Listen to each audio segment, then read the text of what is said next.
Thank you. Thank you so much. Now I'll recognize Ms. Lesko from the great state of Arizona. You're recognized for 5 minutes.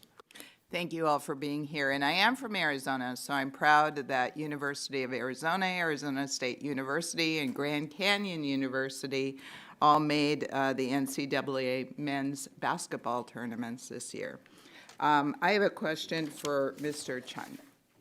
Mr. Chun, we've talked about this a bit, but over 30 states have passed laws relating to name, image, and likeness rights. Some of these laws have been in effect for over 2 years.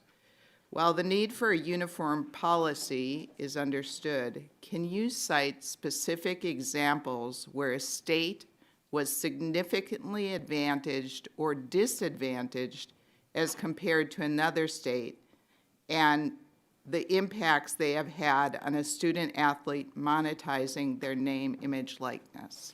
Well, I can just cite our own state because we don't have a law. Initially, I thought that would be to our advantage and give us flexibility, but in all reality, we're governed by state ethics laws. So it's really restrictive on comparatively what other states are doing.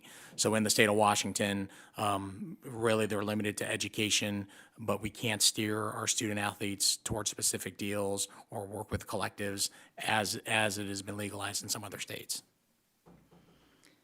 And Ms. Mudge, speaking, what are some of the biggest concerns among student athletes regarding NIL, and how can federal legislation mitigate them?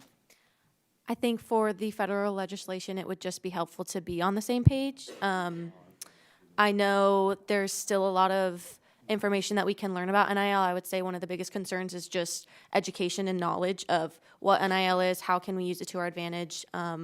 I know for me, going into the NIL space, I was very nervous my first couple deals because the last thing I want to do is put my eligibility in question. And my compliance department, my athletic department has been very helpful in teaching me and educating me. But I think across the board, it would help to have more education federally with all of the schools in our nation, just to teach us what NIL is, how to read contracts, how to see a good deal from a bad deal. I feel like there's a lot of people that could take advantage of how young we as student athletes and college student athletes are. So I think just being able to have legislation so that we are on the same page and we do have a level playing field no matter what state that you're in, and just having the education to learn more. Thank you very much. Mr. Chun, it's my understanding that NIL Collective can offer student NIL deals before they commit or show up on campus. First of all, is that correct? Not based on NCAA rules, but probably different by that part of the issue with the patchwork of state laws. And so my question is, how do we ensure that NIL deals aren't being used to persuade students to pick certain schools? That's why we need a federal standard. Some people have proposed ideas like making student athletes employees of the university. How could this hurt smaller sports and smaller universities, and will some universities choose to get rid of intercollegiate sports programs altogether? I don't know how you differentiate one sport from the other relative to the employment. So like I stated earlier, the inputs are the same, the commitment, the sacrifice, all the things that go into being a student athlete are no different for a softball player, volleyball player, football player, or basketball player. No difference between our men's and women's basketball programs.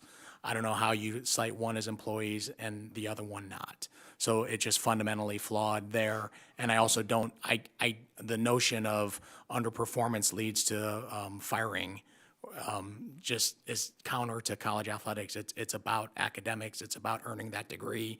It's the immeasurable impact college athletics has.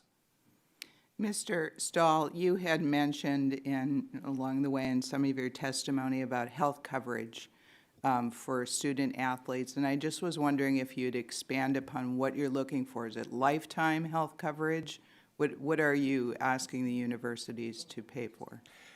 I'm asking them primarily to negotiate about what's appropriate, right? So we're not coming into this and saying it's got to be X, Y, and Z. I certainly have ideas. Our members have ideas.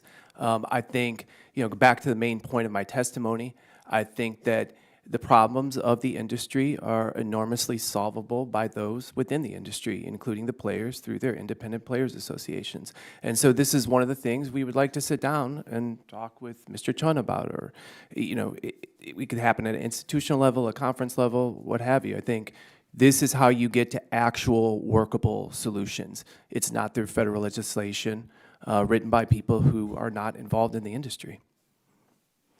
Thank you, and I yield back.